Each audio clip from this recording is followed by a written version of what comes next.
Welcome, everybody. Hello. Movie Boners. Happy to have you here. Very special, joyful, but slightly sad episode for you today. It's a bit bittersweet, right? Yes. Yeah, we realized this episode's coming out right near August 11th, which is unfortunately the day that we lost one of our favorite comedians of all time, Robin Williams, one of the most irreplaceable, unique entertainers and artists that we've ever seen. And so it's been 11 years and thought that it made sense to review and have a little in memoriam, belated maybe, I don't know, and go through his whole filmography because there's such a wide variety that I found it so interesting. A lot that, building off of our conversation last time about movie critics, a lot of them are rotten, quote unquote. Right. So I think it's fun to review and see the Academy Award winning ones and the 8% on Rotten Tomato ones, and just see what it was like and who he was and what he brought to all those roles. Yeah, just kind of celebrate the man because he was awesome. He was pretty cool. So we'll get into that, but first we have to do what we always do, which is the movie draft. Yep. Which is very interesting these days. So a couple of things to note. I am still winning. Number one. Number two, Freakier Friday just came out by the time of recording this, which is one movie I gave you a lot of shit about, but so far so good in the sense that it's a 7.2 on IMDb, 94% audience rating, All right. even 73% critics rating, so that's pretty good. That is pretty good. All right. And Fantastic Four, people liked that, although it had like a 66% drop off in its second week in the box office, so that might not go very high. That's true. I saw that and couldn't help but chuckle a little bit. Yeah. Superman seems to be about where Man of Steel was. It still hasn't like turned a profit per se, I guess, because 2013 dollars are very different than 2025 dollars and theater prices and all of that stuff, but overall good as well. And I finally have another movie coming out for the first time in about a month. Nobody 2 is coming out in next week, which I'm pretty excited for personally. I'm excited about that. I'm excited too, but I realized something. There's been like zero advertising for half of these movies, and I don't know if it's just because I'm not like watching TV all the time. I'm not on social media right now. It's like, I don't know. I was like, why aren't we seeing more advertising? Not like full trailers, but like, where's the spots? I just started seeing Freakier Friday stuff like 2 days ago, and that's the first time I've seen anything about it. Which is crazy. And then I remember seeing Nobody 2 trailer a lot, maybe a month or two ago, but I haven't seen it in forever, so I don't know how many people know it's coming out. Interesting. Something I have seen a lot of advertising for, which has been really brilliant, and I'm kind of bummed we didn't draft it. We also said it was going to suck, and I think we might be wrong, is The Naked Gun came out, and apparently it's fantastic. Apparently it's great. Everybody's saying it's the funniest movie they've seen in decades. Yeah. I feel like you and I probably got fed a decent piece of humble pie this year, this time. Yeah. Because the 3 movies that we were like, there is no hope at all for this movie, end up being the ones that are like, people are enjoying. Yeah. Yeah. Way better than they have any right to be. Yeah. But good on you guys. That's okay. That's good. It makes me, I'm really hyped to see it now. The advertising has been so funny, and all of the word of mouth about seeing it sounds so good, so I'm very excited to see it. Yeah. Let's see. Anything? I don't think there's anything else to tell you about this. What new stuff have you seen lately? I'm so bad. Like, I had these huge summer hits, and you're still like, yep, I'm winning. Like, it's just screw you, Lilo and Stitch. Like, yeah, it really is. It really is huge. Just don't get it. A lot of people are upset that Jurassic World is one of the highest grossing movies of the year because it is mediocre at best, but still almost at 800 million. I know. I'm like, how does Jake do this? I think you have been swindling me for 3-4 years now with this draft. 3 out of 4 years. Yeah. I think you cheating. I think you are doing insider trading, and I call shenanigans. So, Okay, fair enough. We'll see. New movies. I watched Yeah. a handful of things, and then I decided to revisit an old childhood classic that I think you'll get a kick out of. But Yeah. with the new things first. So I watched Fantastic Four. Obviously, I went and saw that, and it was entertaining. It wasn't bad. Superman was better. I will just say that. Not as a DC fan. As like, well, clearly Dustin will like him more. It's just a better comic book movie. It just is. I do have 3 things to say primarily about it. Well, 2 specifically and 1 in general for Hollywood. And don't worry, audience, not spoilers. Number 1, going into it, audiences were so like, we can't wait to see Reed Richards' powers not look cartoony, with the stretching and all that, because that's always been a big complaint. Is that what they said? Yeah. That they were excited for? I didn't hear that. Well, it's been a thing, because everyone He's always been, hated how it looked in the 2000 movies with the with Jessica Alba. And I actually don't even remember it. Who played Reed Richards? Yeah. I don't remember who played it. Well, I know it's a name I can't really pronounce, but no, that other, the bad one with Michael B. Jordan. I don't even remember that one. Anyways.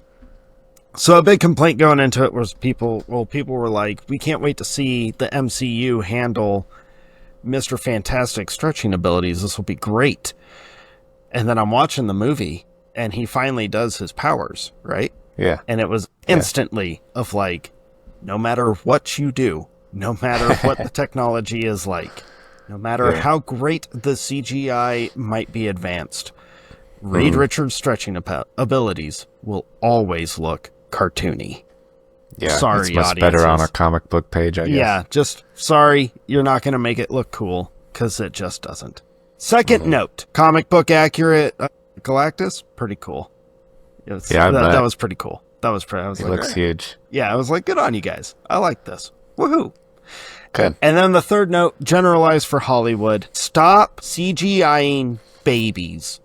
It never looks good. It is the most distracting thing to ever put on screen. They show this baby, and it's CGI'd several times, and I found myself completely not watching the movie and just focusing on, like, this baby looks terrible.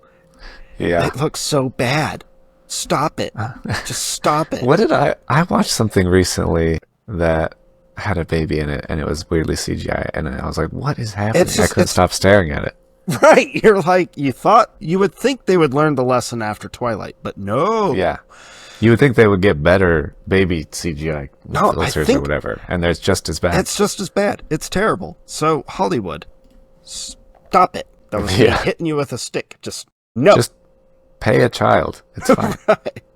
All right. Put it in his college fund. So yeah, it was okay. It was all right. It entertained me. I thought it was funny how there were a few like aha moments that I was not all aha about, but more like you really weren't seeing that come up. Okay. On to something more entertaining though. Yeah. Final Destination Bloodlines. It took me way too long to get around to watching this, but I finally did. Yeah.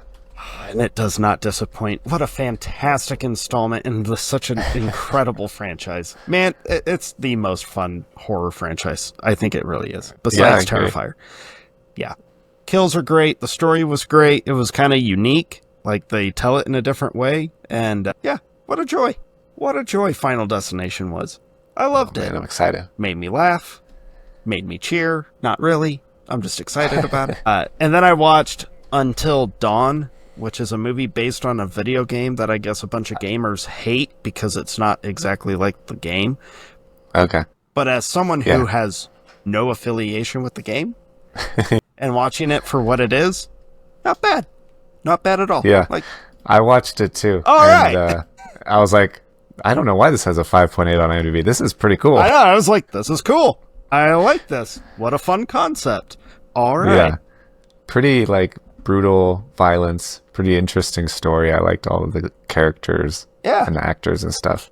It was very interesting. I like the fact that like you never really knew what the next night was going to like present to them or what was going to happen. I enjoyed it. And there are a lot of Easter eggs to some like classic horror films, and that made me happy.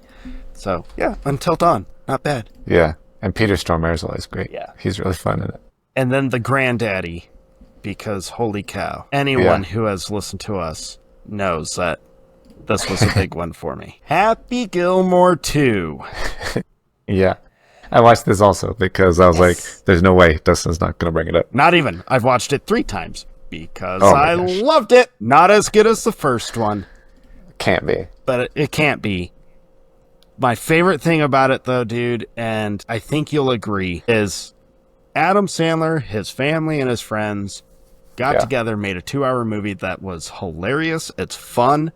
It's very member-berry, but in the Adam Sandler style, so it's so blatant about all of the nods that it doesn't even... There's no subtlety. There's no subtlety. Right. To the point that they constantly are flashing back to the first movie to be like, this is how this ties in. Remember this guy? Remember this guy's joke. dad? Yeah. Which I didn't mind because I always loved watching the first clips of the first movie again. Yeah. But I also didn't need because I knew it all. I didn't need it. Even my wife, who isn't the biggest Happy Gilmore fan, there's only one where she's like, oh, I didn't remember that guy. The rest of them, she's like, yeah, obviously. But it was still fun. It still made me laugh. My daughter watched it with me. It made her laugh. She was nervous going into it. She was like, Dad, that first one's perfect. And I was like, I know, but just, you'll enjoy it.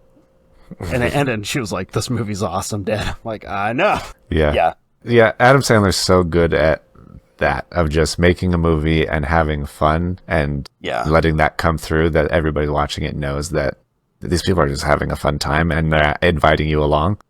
Right. I was like, it really got me thinking, and I think we've said this before, actually. I was like, Adam Sandler might actually be the greatest actor, entertainer currently, just because when you strip down everything and just go for basic entertainment and just fun and enjoyment, his Netflix movies, as terrible as Rotten Tomatoes wants you to think, are like the most streamed. Happy Gilmore 2 broke records, just demolished stuff. I'm like, the dude just like... The audience shows up every time. The audience shows up. And if you can get Eminem to do the most random like cameo of all time. Yeah. I don't know. Yeah. So Happy Gilmore 2. Worth the hype. It was great. He also, we've always talked about how he does such a good job of blending in real emotion that you're like, this is the dumbest thing I've ever seen, but also, why am I crying at it? And this Happy Gilmore 2 also kind of goes there where I'm like, I did not expect this to get so serious and for me to care so much about this family now, but I really enjoyed it as well. Loved it. And then I decided, I was like, man, I'm really in this big kick right now of revisiting stuff from my childhood or just early 2000s kind of shows, sitcoms and stuff, because it's just way more entertaining than 100% of the shows that are on now. And I was like, dude, I haven't watched Boy Meets World since I was like 7. Yeah. I'm totally watching this. That show's great, man. It is so much fun. It is so dumb. It is so great. Just binging it? Yeah, and it talks about some stuff that I was like, I don't remember this content at all, but good on you. Good on you guys. All right, yeah. Like life lesson stuff? Kinda, and just general, like, everyday life. Yeah, not necessarily lessons. They just bring stuff up to make it like, hey, this is reality. Let's chat about it. But the world. Yeah. So, there you go. I like it. Those are the only 2 movies I watched, Until Dawn and Happy Gilmore. But I did watch a whole series with John Hamm called Your Friends and Neighbors. It has John Hamm, Amanda Peet, and Olivia Munn, and some other people. And he's basically like a big, rich investment banker, cap fund guy, and loses his job after his wife divorced him. And so everything kind of falls apart, and he decides to start robbing his rich friends' houses. And it's actually really fun. There's a weird amount of like sex in it, but also not really any nudity in it, which is weird. But everybody's having sex in this movie or show. But there's no boobs or anything, so it's kind of weird that they have it. But also, it is really kind of fun. It reminded me of it's John Hamm. He's so charismatic and likable and fun. If you haven't seen his sequel to Fletch, I forget what it's called, Confess Fletch or something like that, that was fun too. So it's kind of like in that vein where he's just kind of a smart mouth guy. And so yeah, he's trying to get his life back together, get his family back together and stuff. I enjoyed it. It also kind of has a weird crime mystery in the middle of it as well, which you don't expect. So it's really fun. And I would recommend it. I'm excited. They kind of leave it open for a season 2. I hope there is one. And then we started watching this show called Untamed, which I think is on Netflix, maybe, with Eric Bana. And he's like a federal agent in parks, like national parks. Okay. Not a park ranger, but he works with park rangers. He's in charge of like crimes that happen on federal grounds. And there's a girl that falls off of a cliff and they think that she might have been murdered, and so he's trying to like solve it. And it's interesting so far, but I've only seen 2 episodes, so I like it. Well, that's good. And that's it for me. All right. Okay, so for this episode, I'm not gonna lie, I felt a little intimidated going into this. Not only because I looked at Sir Robin Williams' filmography, and he had like 68 movie credits. And I was like, dear God. And a lot of them I had not seen. And so you had said a couple episodes ago when we did the Guy Ritchie one, you felt bad at not watching all of Guy Ritchie movies. I was like, well, that's okay, because I've been not watching Robin Williams movies to make sure I watch Guy Ritchie movies. And I still have not seen them all. I've still tried my best. But I think you probably will have watched more than me. Well, don't feel bad, because I thought I was doing really, really well. I was like, man, I've gotten so much of his stuff watched. This is great. And then I revisited the list to make sure I didn't miss any. And I think I missed the first 20 years of his life, it seems like. And I was like, oh no. Okay. I forgot about that list. 20 years of his life might be exaggerating, but there were a lot of movies that I was like, ooh, didn't get around to revisiting that one. Dang it. Yeah. And there's a lot that I'm like, I know he's just a smaller part, and so just to really focus on him, I'll watch the ones where I know he's like the lead. Yeah. You know? I also ended up getting distracted because I wanted to watch like some interviews with him. I wanted to revisit some stand-up. I wanted to revisit some Mork and Mindy highlights and stuff. And then I also wanted to really, for the first time, watch when he was on the show Laugh-In, 1977.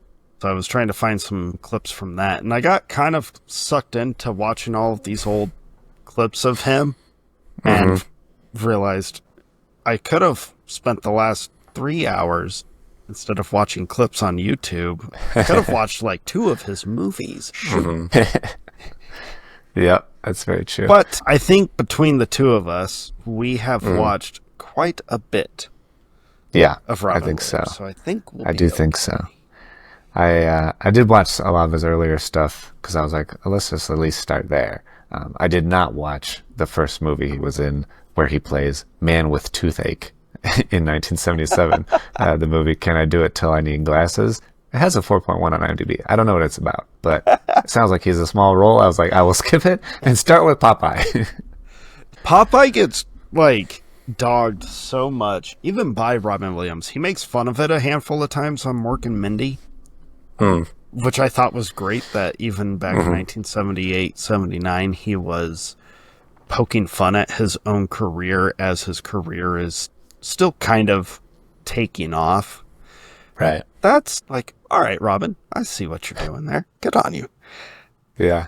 I'm glad you brought up Mork and Mindy because I think that's how I was introduced to him, like as a kid. I think it was Mork and Mindy reruns. Okay.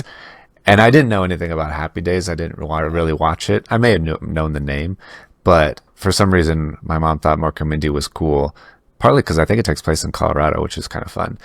And when she's just like, yeah, there's an alien guy who comes to live with this lady. I was like, that sounds amazing. Let's watch that. And he's so crazy. I did watch a documentary about his life. I think that came out fairly recently. What's that called? 2018, called Come Inside My Mind. And it kind of talks about how he got Mork and Mindy, which was pretty random, that he got the Happy Days character Mork by some guy who was running Happy Days. His kid didn't want to watch the show because it didn't have any space people in it, like spacemen in it. So I was like, write a spaceman for the show. Oh. And they're like, okay. And then someone was like, there's this guy doing stand-up on the corner, and he would be great in the show. And they're like, it's just some guy. Why would I care? And they're like, well, he's got a pretty full hat of money in front of him because he's pretty amazing. And then he got more commended because they had just like a commitment to put on shows, and they didn't know what to put on. And they're like, well, we have this character. Let's just shoehorn him into this thing with this girl who was in this failed nun show. And then it became a phenomenon, like a hit. It became crazy. A thing.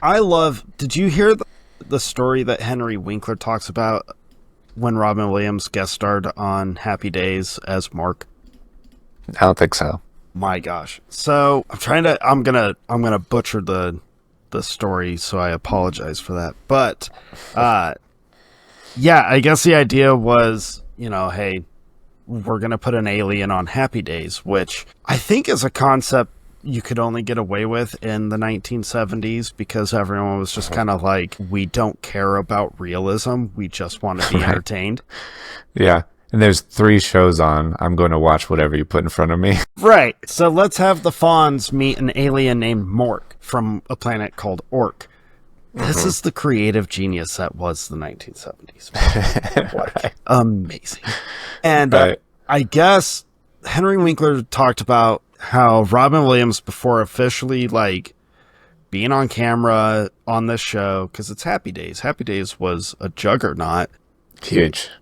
I mean, it helps when there's 3 shows and you're the top rated one. So, but I guess he was kind of nervous and trying not to, how did Winkler put this, like overstep or mess it all up, right? Because it's Robin Williams. And watching some of his early stuff, I mean, I'm not one to get jealous very easily. I am jealous of those people that got to see Robin Williams before he was like Robin Williams. Yeah. Because watching those jokes, watching him on stage doing these things, I was like, I mean, I'm used to it because his whole career became a lot of this, but I'm like, that must have just been mind-altering, jaw-dropping, watching this guy just, his brain go a million miles an hour and you're laughing at every turn point. It's unlike anything you'd ever seen before. Yeah, and that's how Henry Winkler put it, where he was just like, you're around Robin, you just knew, like, shoot, this guy's about to just take everything from, like, everyone. And I guess Winkler told him, just have fun and just be you.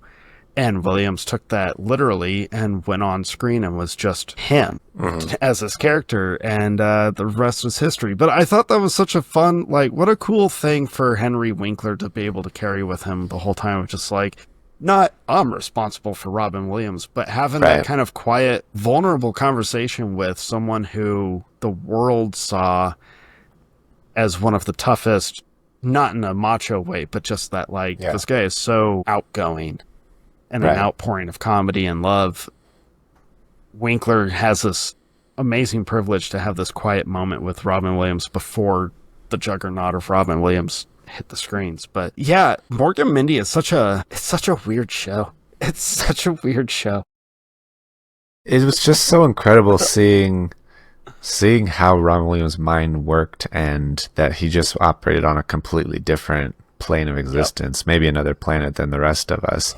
That in that documentary, they were showing how popular going to the filming of the show was, because Robin Williams would ruin or make, like, try to remember lines, try to do all these things, improvise all these lines, and it was just side-splittingly funny every single time that he went off script, and everybody was there to see that more than they were even there to see the show, just that he was this larger-than-life personality that you had to see to believe, basically. Yeah, I read a thing, I forget, I think it was by, like, season 2, the writers had stopped trying to rein Robin Williams in to stick to the script, and I read a thing where it was, they would purposely, in all the scripts, they would leave blank areas that would say, like, Mork does his thing here, like, or Robin does his thing here, something in that vein, where it was just like an open, here you go, here's where we take the leash off. But I like half of the clips that I ended up getting sucked into watching were aired they're not bloopers, but it's him going off script and getting cast members to laugh, but they left it in the show. Oh, nice. Because it just, why would you ruin such a perfect take? And yeah, I'm like, yeah, I saw a thing that they normally filmed those shows with 3 cameras, and they had like union cameramen that were like, and he would go all over the place and be doing hilarious things, and everybody would, they're like, this is incredible. And then they would look to the camera and like, did you get that? And he's like, no, he didn't hit his mark. Tell him to hit his mark. And so they had to like bring in a handheld 4th camera, and his job was just to follow Robin Williams. Yeah, so that you don't miss anything. And I guess a lot of shows are filmed with 4 cameras now for that reason. Pretty brilliant. I can't say I'd want to be the guy that gets asked, like, did you just get that brilliance? And be like, no. Yeah, exactly. It's not even repeatable. Not even. Yeah, it was weird. Like, you mentioned that's kind of like what you got to know him from was Mork and Mindy watching TV Land. I did not see Mork and Mindy until I was in like high school. So I didn't watch it ever. And I don't know how I went that long without watching it, because I watched TV Land a lot. You know, I would watch Sanford and Son, All in the Family, I Love Lucy, Bewitched, all that stuff, Beaver. But for some reason, I never watched Mork and Mindy. But I remember, was it a movie or was it I think I was watching the Live on Broadway stand-up.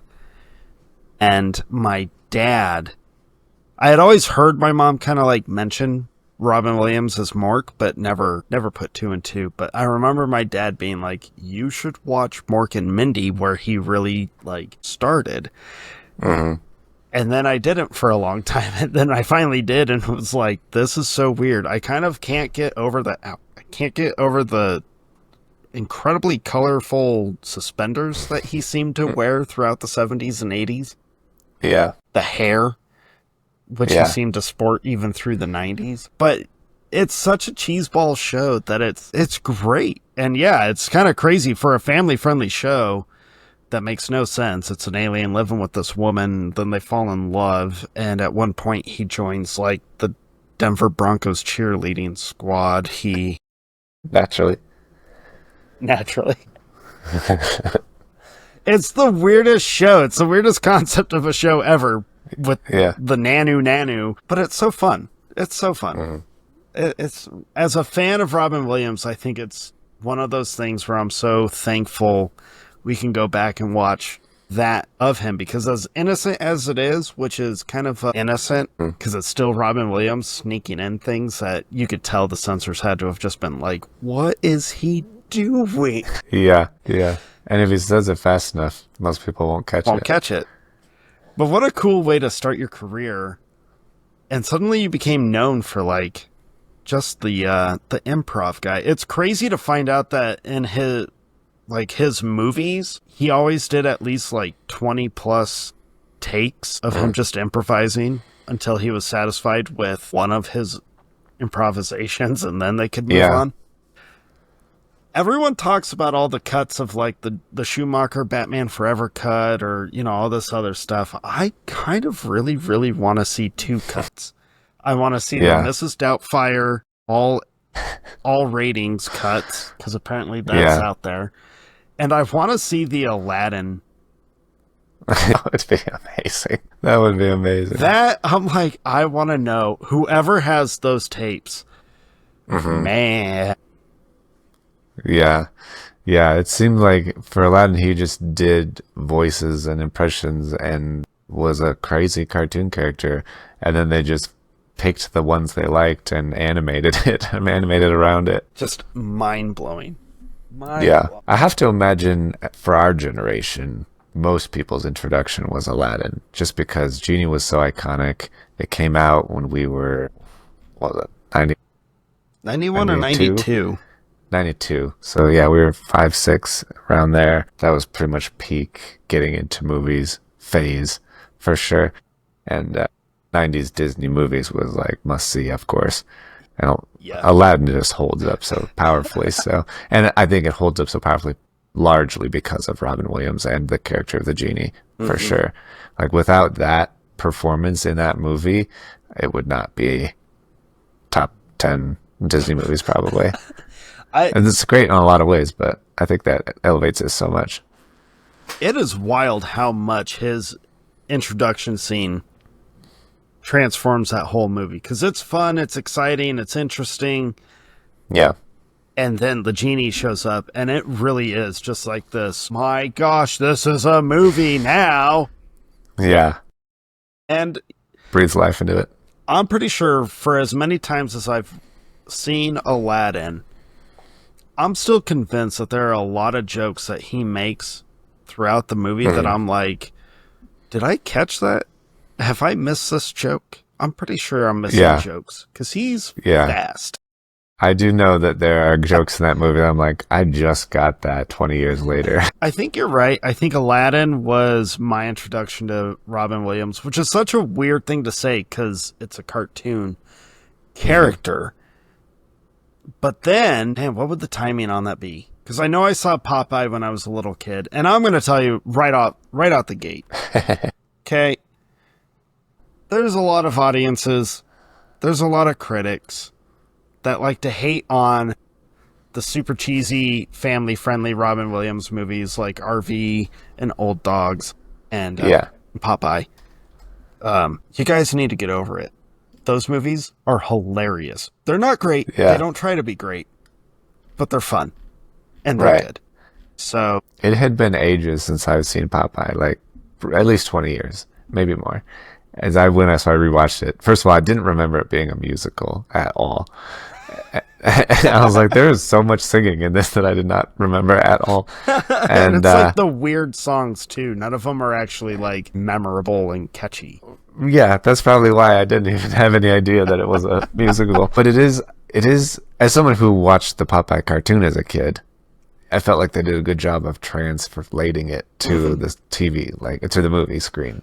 And Robin Williams I really enjoy all his little mutterings, like all the little things he says under his breath. He's so Popeye, and it's so funny. I think it's very enjoyable. Right. Like, it's enjoyable.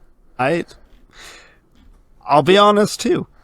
I didn't realize Popeye was so like trashed on until we started prepping for this episode. I just thought it was one of those like classic movies that people just liked, yeah, at least for nostalgia, especially from someone like Robin Williams.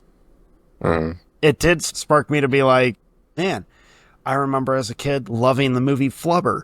I'm gonna rewatch Flubber because that's another like fantastic family friendly Robin Williams, at least in my mind.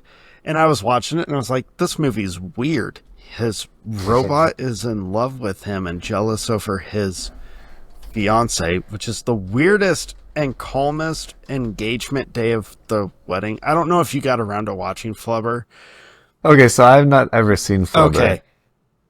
When it came out in the 90s, I didn't want to watch it because as a kid, I watched the old one. Fred McMurray Absent-Minded Professor movies and loved them. And I was like, this is a remake. I'm on a remake. I'm not going to watch this.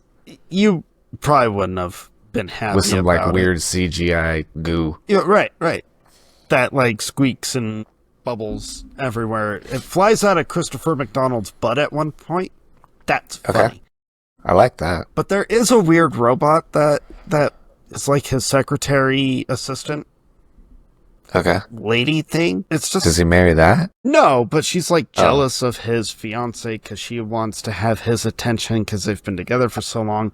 But like the movie starts off on their wedding day and he's already super absent-minded and, distracted. Everyone's very calm for it being the wedding day and nothing's prepared. And apparently he's going to go teach because he's a professor. And I'm like. They just decided to get married today. Yeah, it's like. As someone who has gone through the wedding motions, this is not how the wedding day. Yeah, nobody's relaxed about that. There's no. This is the most unbelievable part of a movie about a living goo that is invented. No. That's funny. But is it a fun movie? Should I watch it? It's still fun because it's that. Live action Disney, we made it for kids, grown-ups get over yourselves kind of movie. And Sure. I did find myself having moments of like, this is just not good. And then having that kid in me being like, I like it. Like, okay, you win, kid. Yeah, totally. I think you would get a kick out of it. I think your kids would find it weird. They probably wouldn't like it until Flubber finally shows up, which does take a little while. Mm-hmm. I think they would like Flubber himself. The rest, they'd probably be like, okay. Yeah. Why is that robot totally in love with a human? This is weird. Yeah, it's weird in a kid's movie. I couldn't remember like the time frame as far as introduction, but I know that on the topic of live action Disney remakes, Hook was a huge deal in my childhood. Yeah, I was trying to think of like Hook was 94 or 95. It was 90. I was just looking at 91. It was 91. Right up there with Aladdin. Yeah. Hook was something else, man. That was so prepping for this. My daughter sat down to watch it with me. Now she's seen Hook before. People are like, your daughter's never seen Hook. She's seen Hook, but it's been years. And so when I put it in, she was like, what are we watching? I was like, it's Hook. She was like, I don't know what you're talking about. Well, we're going to remedy this right now. Right. She remembered as we were watching it. She was like, oh, yeah, I do remember watching this. But the more the movie played, the more she kept getting sucked into it. And the more that she was just like, this is one of the coolest and most fun movies ever. And I realized we all got hung up on like Rufio's the coolest in that movie. We wanted to look like Rufio. We wanted people doing the Rufio chant for us, right? Bangarang. Bangarang. Yeah. I think the best scene in that entire movie is the food fight scene. Yeah, that's like, sorry, Rufio. You're doing it, Peter. Yeah, dude, I don't know what it was. If I was just feeling nostalgic, if it's just because I'm a sap, I don't know. The moment, like, he flips the food and the music starts having that, like, ooh, we're happy now, like, happy thoughts. I was totally, like, goosebumps all over, just elated, and, like, you're doing it. Like, yes. Hook is amazing. It really is. I cannot believe it's Rotten on Rotten Tomatoes. It is one of the most enjoyable movies, and it's honestly one of my favorite Steven Spielberg movies. And he does so many interesting things in it, not to make it about Steven Spielberg, but I was rewatching it because I had seen it in a long time. And I remember when the kids are first taken, and I remember how scary that scene is, or even just the scene where Robin goes up into the bedroom for the first time and he sees like the music like suddenly plays and he sees like the pirates like paintings on the walls and the like wind gives him a chill and stuff. I'm like, I remember this being like just scary enough to like really get the stakes, but it's also, if you look at what's really happening in all of those cases, you're like, it's not that scary, really. Like, it's just such a good job of balancing it. And I don't know why. It's just such a great, everything about it and all of the characters that commit to it and the style of the, like, world, the practical sets and everything is so fun and so beautiful. It's just amazing. And it's got, like, it has some of the best performances. I'm still baffled. My daughter was even saying, she was like, Captain Hook arguably makes the movie so memorable because Dustin Hoffman, for some reason, decided, you know what? This is the movie I will give my greatest performance. Quiet, everyone. Quiet, everyone. No argument here. He's amazing in it. I know you're not going to argue, but internet. Yeah. It's true. he does such a good job of being nefarious and like scary, but also so dumb, charming enough that you get like why the kids would be interested in maybe staying with him. And so dumb and such a diva. My daughter could not stop laughing. Could not, and this is such a like. It makes sense for the movie because it plays out as a comedic moment in the movie. My daughter could not stop laughing when Hook is like, I'm doing it this time, Smee. Don't try to stop me, Smee, when he's going to shoot himself. But he's like, Smee, what are you doing? Stop me, Smee. Stop me.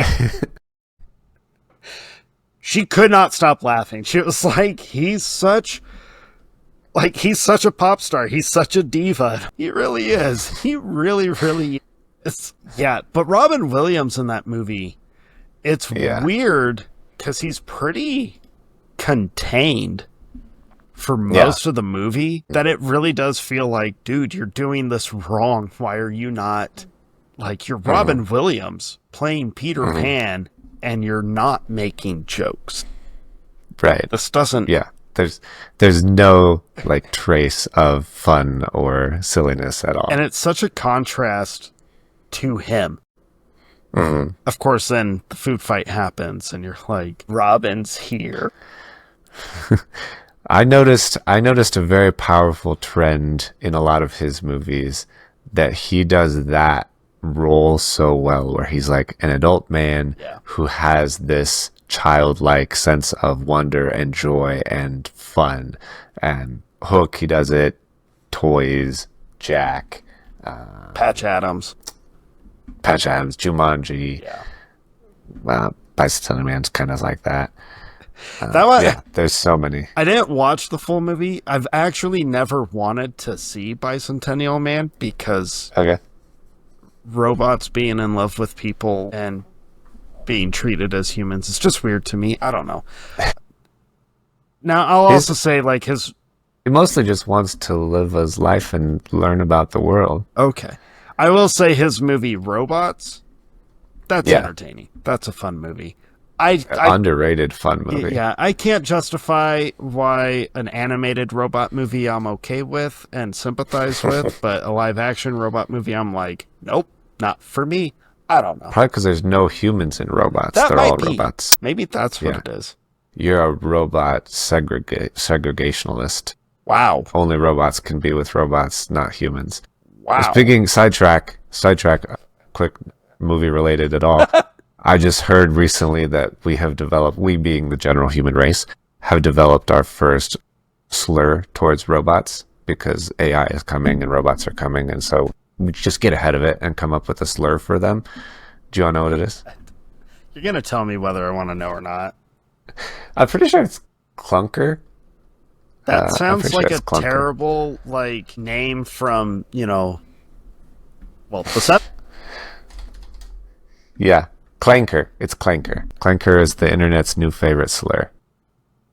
Okay. Yeah. So if you wanna really get under the skin of some AI chatbot, call it a Clanker, see what happens. Okay. All right. Sorry to sidetrack us, but Hook is a great movie. How do we segue back? I don't know. Yeah, he does that very well. You could even argue that he still does it, even in the roles that there is nothing like family friendly or childlike about it, like in Good Morning Vietnam or even Dead Poet Society. You could still say he still does that. Yeah. Were you taken off guard like I was going into this, being like, I will be laughing my butt off for 100% of his filmography, and then found yourself being like, there is nothing funny about half of these movies? Yeah, I was like, I remember Robin Williams as this iconic, incredible comedic genius. I remember his stand-up. I remember him just being like a mile a minute, insane, bonkers, laugh till you cry kind of a comedian. And then I watched all of these movies, and almost all of them, I was like, this is so serious, and he does such an incredible job. So good. He does such an incredible job. Honestly, the best actor in most of those movies. But I was like, this is so serious and also dark and deep and moving, and it makes me want to cry. And I was like, where did that reputation come from? Because it's not from these movies. Like, I was like, Jack sounds like a hilarious movie. No, not hilarious at all. No, it's actually pretty funny moments. Actually, yeah, there's funny moments, but mostly it's really, really depressing. Dude, one of his final, the graduation speech. I remember as a kid, I remember it being this inspirational, yeah, what a cool thing. And then I rewatched it and was like, He straight up tells everyone, like, I'm about to die. Like, Yeah. today. Well, not literally, but he's like, my life is over now. Right. I have no future ahead of me. Right? You do. Good for you. But I am already old, and I just graduated high school. When it ended, I was just sitting there like... Yeah. I also didn't know Francis Ford Coppola directed that movie. Me neither. I was like, what? There were a couple of times I was like, Robin Williams has worked with some incredible directors. Spielberg, Coppola, Terry Gilliam, Chris Columbus. I was like, well, this is insane. He had quite the array of people Harold that he worked Ramis. with. I didn't watch Club Paradise, but Harold Ramis sounds fun. I didn't watch that. You know what movie? So one of the new ones that I had watched that I had never seen before was Cadillac Man. Did you get around to watching that one? I did watch that too. Yeah. That movie took me off guard. I went into it laughing because I loved the opening of him trying to sell cars at a funeral. Not even at the funeral. Like, yeah, on the way to the funeral. On the way to the funeral, he's trying to sell a car. His, like, snaky personality, you know, he's a gross guy, but it was funny watching him try to juggle all of these things. And then out of nowhere, it was like, this is a hostage takeover movie with, like, actual sentiment. And what is happening in this movie? Yeah, I did not know that. I did not know that at all, because all I read was the part where he has 2 days to sell 12 cars. I was like, that sounds like a premise for a movie. Like, this is great. And then they do set that up, and I was like, all right, there we go. There was our plot moment. Like, they just let us know what's to come.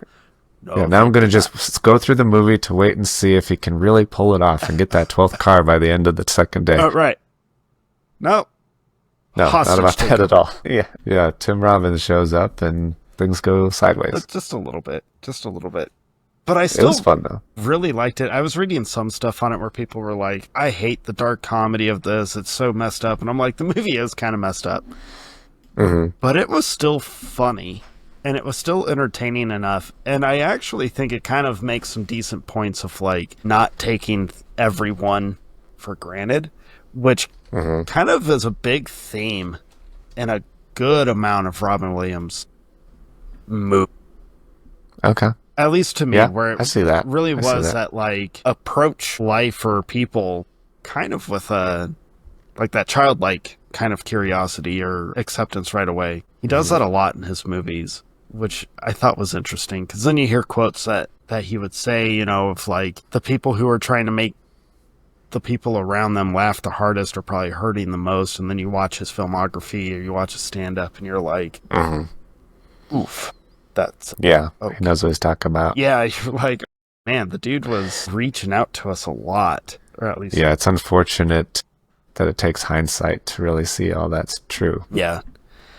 Not to. There's probably going to be plenty moments that are going to be down. Oh yeah, it's just an unfortunate situation of the memory that it is the fact of his life and the fact of how it ended and how he struggled and. But I think it's also an important thing to remember, along with all of the good times and good memories and good characters it brought us as well. Yeah. Kind of like Cadillac Man, I watched The Survivors with Walter Matthau. Okay. And it's a similar sort of comedy where it's, but not, I don't think as serious, but it's an interesting pairing, I think, with Walter Matthau and Robin Williams. They're these two guys that kind of end up in this robbery and then get out of it, and then they just through happenstance end up pissing off that robber who ends up being a hitman. He's just trying to hunt them down and kill them the whole time. Parts of it are kind of like The Jerk, where he's shooting at the cans and trying to like kill them, and they're just like oblivious to it. But it's pretty funny and pretty interesting. It's not like one of the greats. It's one of those 5+ on IMDb stars, but it's a fun movie, and I think it's just kind of his style of comedy. I noticed this a lot when I was watching these movies, where I'm like, this movie it's not a movie necessarily that I would choose to watch just for no reason. Right. And it's like, doesn't immediately appeal to me, or the story or the cast or whatever. There's not a reason really for me to watch it other than him being in it. But him being in it and me watching it was more than enough, because every time I would watch one of his movies, I would just be watching him, and I'm like, this is so entertaining and so Like every little thing you do, I'm engaged by. Yeah. And I think that's why I felt like you were the best actor in this movie by far, just because I'm connected to it and I believe you. I believe you that you're in the situation. I believe you're doing the things that you're doing. And all the other people that are playing parts, it seems like. But he just seems so committed to all these roles.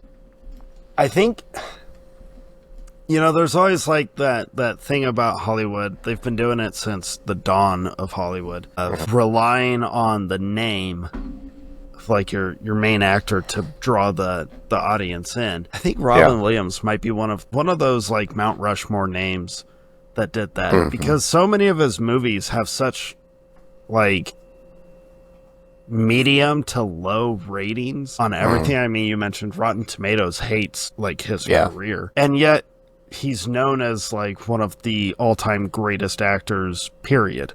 Like, it's not even an argument, just no, Robin Williams is in the top 50 or whatever. I think he deserves to be on that Mount Rushmore where you would see his name and it was like, well, I'm gonna watch that then. It's got Robin Williams, why wouldn't I watch it? And just kind of hoping that people enjoy the movie, maybe initially just because he's in it, but then revisiting it to revisit his performance and then start enjoying the movie more and more as you let it build. I could be wrong, but I don't know. That was kind of how... I think you're right. Yeah. It would be hard to not have him on a Mount Rushmore of just the like 4 favorite actors. Partly because he's done so much. There's such a wide variety. Yeah. And he's great. I think so I know you had already watched it for one of our episodes, actually. I think it was last year or the year before. I can't remember which one, but you had watched Father's Day. Yeah. With him and Billy Crystal. I think it showed up on a Random 10 episode. Was it a Random 10? I think so. Okay. Because I had never heard of this movie before. Okay. And I didn't know that he did it. And I was like, Billy Crystal and Robin Williams, that's a match made in heaven. They're a perfect combination. And it's a weird movie. It's a weird movie. They go into weird situations. They have a weird dynamic. But at the same time, it's Billy Crystal and Robin Williams. So how can you not enjoy it? And it was entertaining. I remember watching it as a kid and not thinking it was that great. Like, laughing at it because I just understood that if Billy Crystal and Robin Williams are in a scene together, you just laugh. Like, that's just... Yeah. If you get the joke or not, you have to laugh. That's the law. Yeah. Rewatched it, prepping for this, and I was like, this movie is full of just nothing but the worst decision-making ever. Yeah. Like, on everybody's part, no one makes a good choice in this movie. Right. Yeah, it just goes down a trail. There's a couple times I was like, am I watching the same movie I started watching? Or am I high right now? What's happening? I found myself a couple times being like, why does Sugar Ray have such a prominent role in this movie? Why are you not just a random cameo? But no. Good question. Mark McGrath has lines. He has scenes. Okay, that makes sense. That's cool. It's a 90. But dude, that hotel scene where he's trying to like get the son in the shower just to help sober him up and clean him up. That is some of the funniest Robin Williams like physical comedy of just how much he's struggling and yelling at Billy Crystal. I can't imagine how many takes that had to have been for Billy Crystal to not die of laughter while Robin Williams is like freaking out behind him in a bathroom which is echoey. So I just like every variable. Absolutely. Man, I wish I could have seen him like on a set. Oh yeah, that would have been so fun. That would have been amazing. It is weird though that he was so big for families in the 90s. With like Aladdin, Hook, and then he gave us Jumanji. Yeah. I love Jumanji. I love that movie so much. I came to Jumanji super late. I didn't see Jumanji till I was already a man. And it's just one of that I think that I've talked about this on the show before. I think that I didn't watch it because it was Ouija board adjacent. And my parents thought so, at least. Yep. And so I was like, there's too much magic, there's too much whatever, you're not allowed to watch that. So I didn't watch it until I was an adult. But it is a cool movie. I wish the animal CGI held up better, but it is a cool movie. All of the real life stuff is super fun. I think I'll always love the practical effect alligator that he wrestles. Or the plant. I think actually the flower, the practical effects of the flower might be one of my favorites. Mainly because of the random sound, that like groaning roar that they gave it. I love that so much. I forgive the 90s animal CGI. It is pretty bad. Especially like the twitchy It's so monkeys. nostalgic. Yeah, the monkeys are probably the worst part.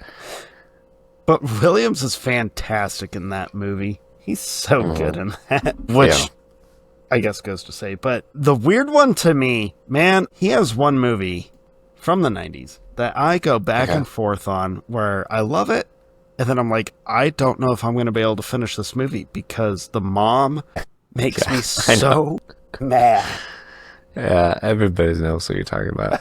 Mrs. Doubtfire. Yeah, Southfield's character, I don't remember her name.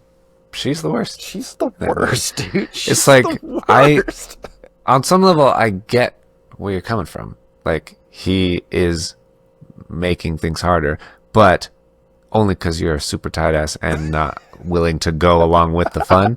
You're not able to see that your kids are having a great time at this party with all these animals and things. And, should he be dancing on the table? A lot of parents would say no. But does it actually matter? Also, no. You should dance on the table with your kids, and they're going to have a fun time, and they'll remember it the rest of their lives. And so to take that guy out of their life forever. It, like, escalates. Not forever, but, like, barely seeing them forever. The level of escalation in that movie from just, I want a divorce to, like, you are not allowed to see your kids except for this little period of time because you It's are like childish. he threatened to kidnap them or something. Yeah, and I'm like, she is the worst. She is so bad. I found myself watching it, and I was like, she's mad because her 10-year-old son wanted to have a birthday party in the middle of the day.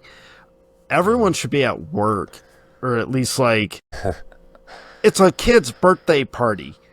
Right. Should there be animals walking around on the sidewalk? Oh, okay, I'll give you that. But that's one. the animal handler's job. Don't get But that's mad the at handler's that. job. That's not his. But like watching it, it's like none of the kids are actually doing anything super terrible except dancing on they're the not table. in danger. Yeah. It's just amazing how quickly it just like it goes from the super fun, we have to keep the party secret because your mom will be mad, which immediately is like, oh, so she's just not good. Right. To the big fight in the kitchen, to the divorce, and then the courtroom.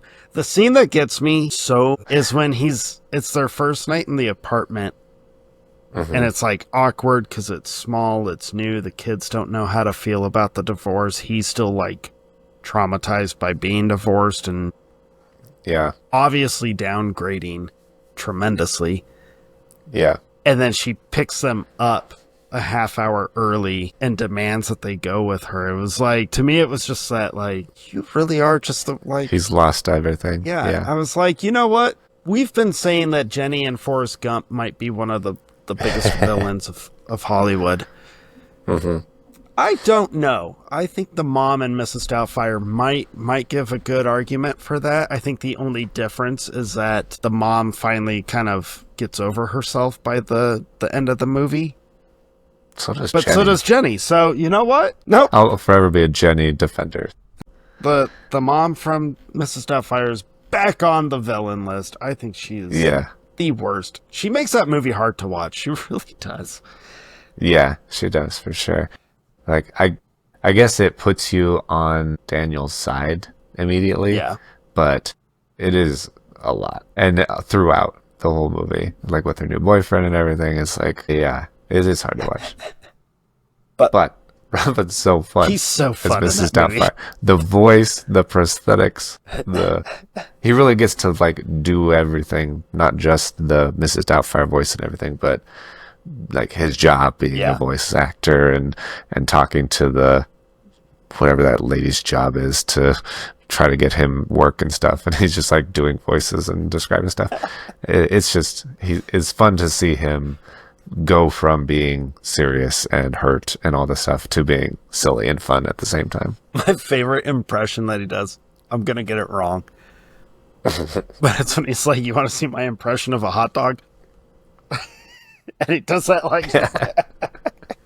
Yeah, that's iconic. I don't know why, but that's my favorite impression that he does in like the whole movie, because it's just, I want to do that to people. I want to just randomly look at someone and be like, you want to see my impression of a hot dog? I'm going to do that. I'm going to do it to someone. Okay, report back how that goes. I'm going to have to do that to someone. But maybe my favorite joke is when he's on the bus and his like skirt is up and you see how incredibly hairy his legs are, because he is one of the hairiest human beings to have ever walked the face of the earth since Neanderthals or whatever. And so to have him like try to be this like proper English Scottish woman, lady, proper, it's pretty darn funny. The bus driver, that's okay. I like a natural woman. That's worse, actually. Get me off this bus. Dude, I love I never knew this until we prepped for this, but the dinner table scene when the teeth fall into the glass. Did you read this? That was improvised by Williams, and so everyone's reaction, that's the actual take of like the first response. Yeah. Everyone being like, oh my gosh. I watched the youngest daughter, her face, you can tell that everyone had to have been like, don't look at the camera. Yeah, just keep going. Just keep going. And I'm so thankful he made that movie, because I think if it had been anybody else, I'd probably hate that movie so much. Yeah, I think that's true. But he's so good. I could definitely see that. I really would like to see an altered rating cut. That would be really interesting. I want to see the G-rated. I want to see the PG. We have the PG-13. I want to see that R-rated version. 100%. I'm like, just knowing some of the jokes that Robin Williams was known for, like his adult style jokes. I almost have to blush at the trying to think of what kind of jokes and where he would take some of those improvisations. Yeah, I think that's true. I think I would find myself laughing harder, but also still feeling just as much, like close to crying just as much. I think it would still work as a movie for sure. Yeah. I'm also sure I'd probably end up still looking over my shoulder as if I was 9 years old watching it and being like, my parents aren't hearing that joke, right? Okay. Yeah, that's for sure. So I guess speaking of inappropriate children's things, you've been waiting for it, I know. It delayed you long enough. I watched it. Yeah, finally! And it is really, really, really fun. I expected more Robin Williams. It is much more of an Edward Norton movie, but he's in it plenty and really a great character. The movie overall, phenomenal. It's just great, right?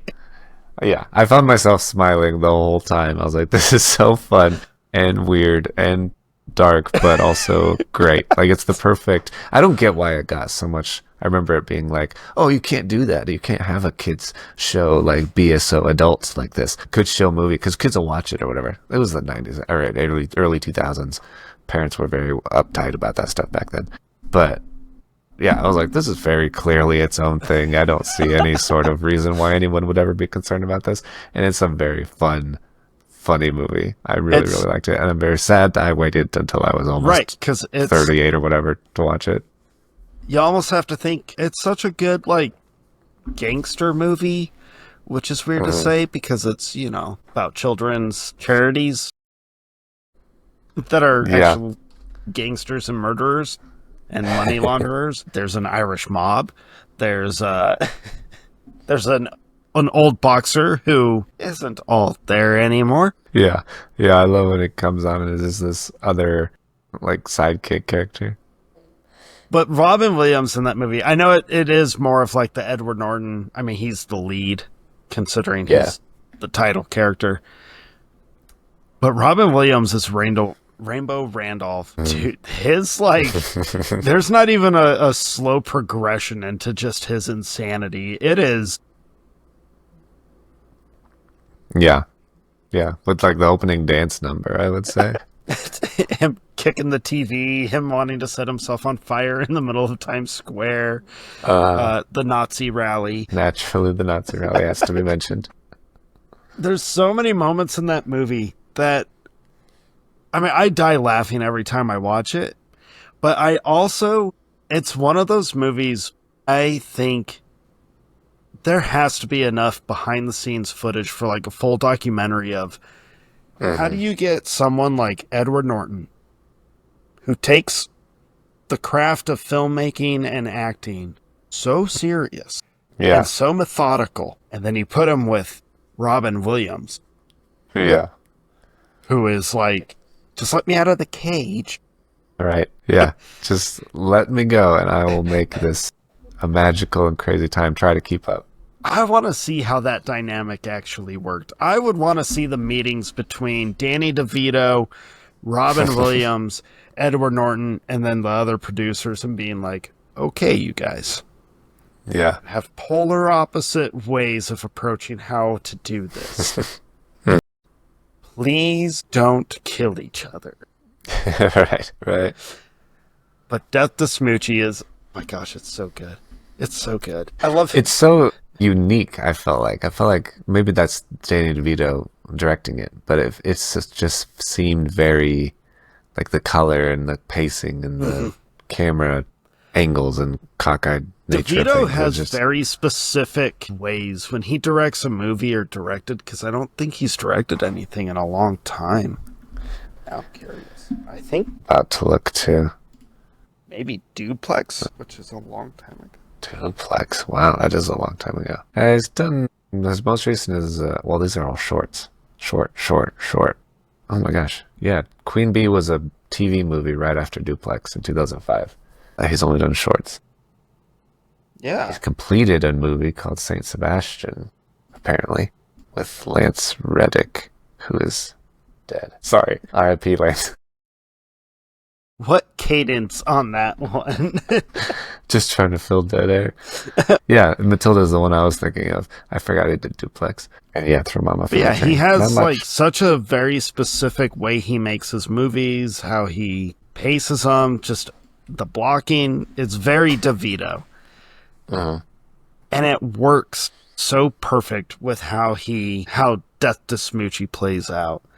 Just with, like, you died laughing of Norton's opening scene in the rehabilitation center. Yeah, I did. I laughed a lot. I had so much fun with that movie. I really, really liked it. Williams kicking the TV off.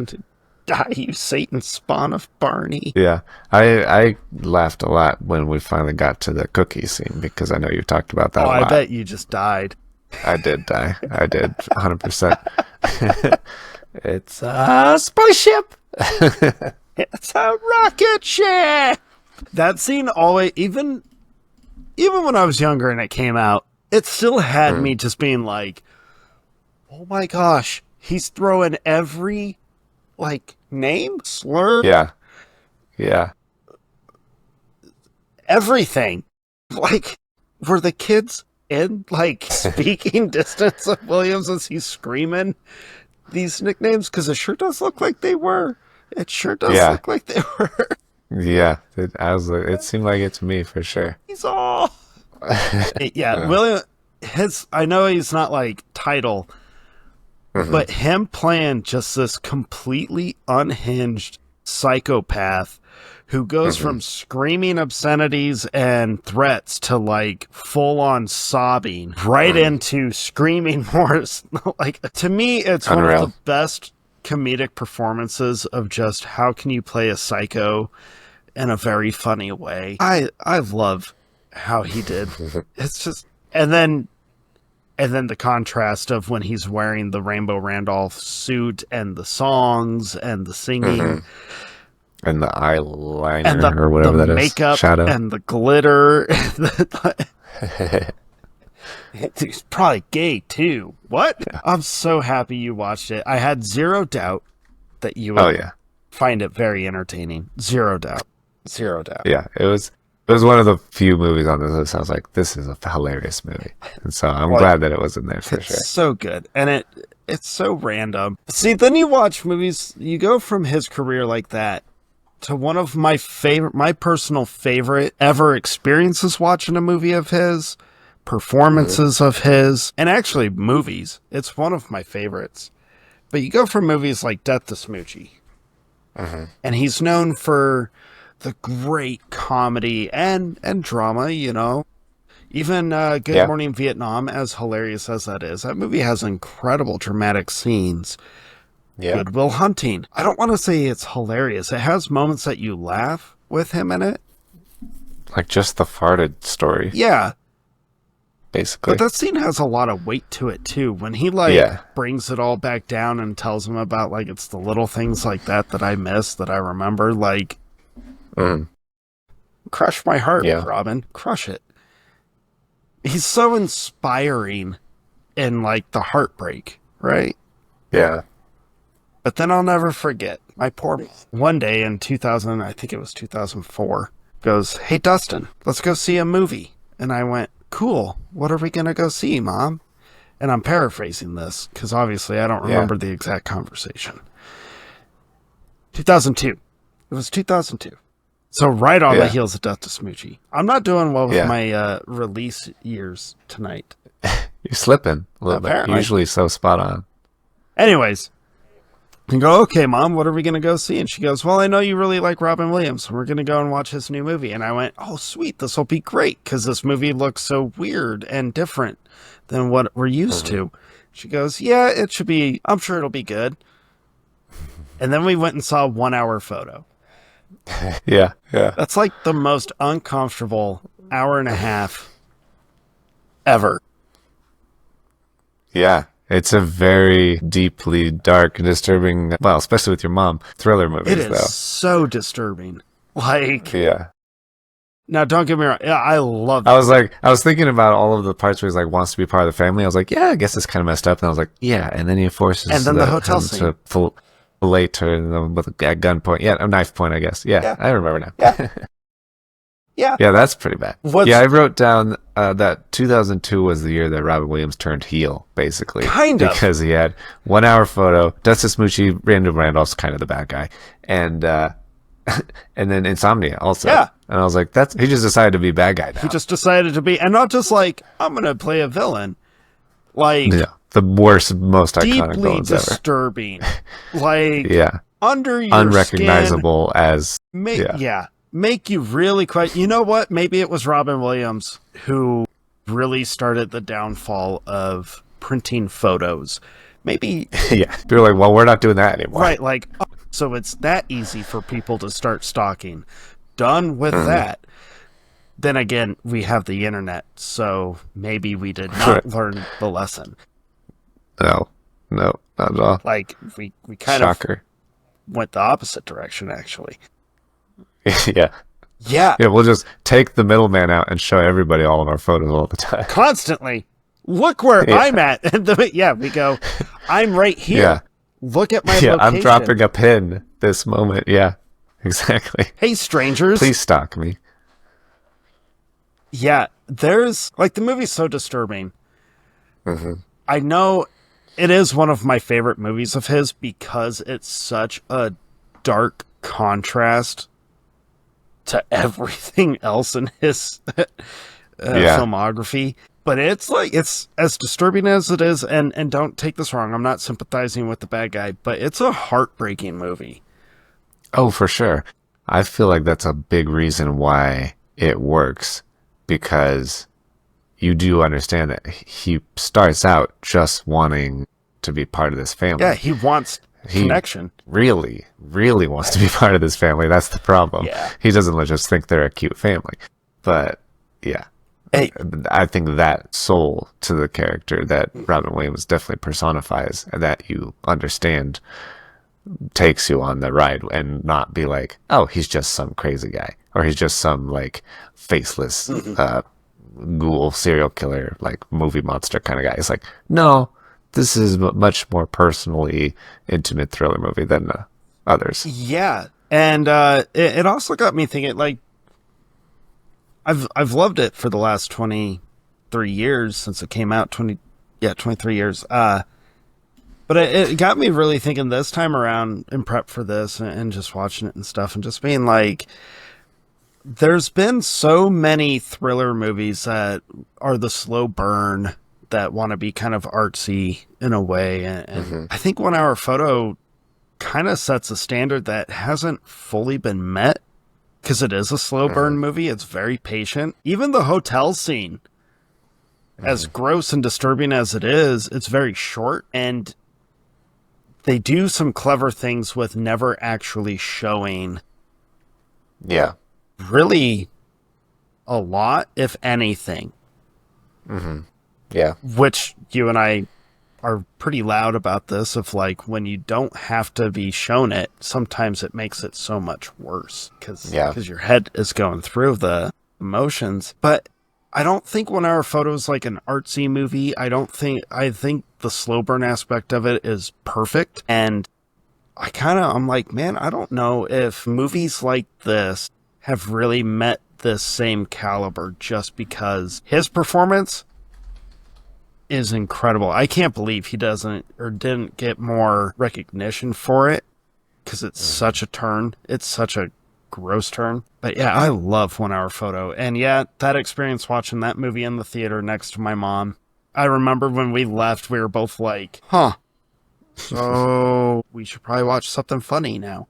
Like, yeah, exactly. like, we might not talk to each other for just a couple minutes while we get in the car. Definitely not talking about this movie. Right. But then you see Insomnia, and now he's like an actual murderer who's justifying it, and is like, he lays down his monologues in the movie, and the way he talks to Pacino is like, this guy is gross. He's so gross. Insomnia is one of those movies I've been meaning to get back to watch along, because it's definitely the Christopher Nolan movie that I have not seen the longest. Okay. And so I was like, I should watch it. I really, really want to watch it. But I didn't watch it for this because I remember him only being in a little bit of it, like at the end, basically. And I was like, do I waste a lot of time watching Al Pacino wander around Alaska, stumble around Alaska? Yes. I could. I want to. But also, I want to watch Robin Williams more. So I didn't watch it. Well, revisit it. And you're right. He doesn't show up on screen for like 45 minutes. Well, that's not as long as I thought. No. You hear his voice for the first time 45 minutes, and then I think he shows up at like the hour mark or just before. Out of a 2-hour movie, he shows up halfway. Yeah. But the scenes that he's in, like he always seemed to do, where he just steals the show.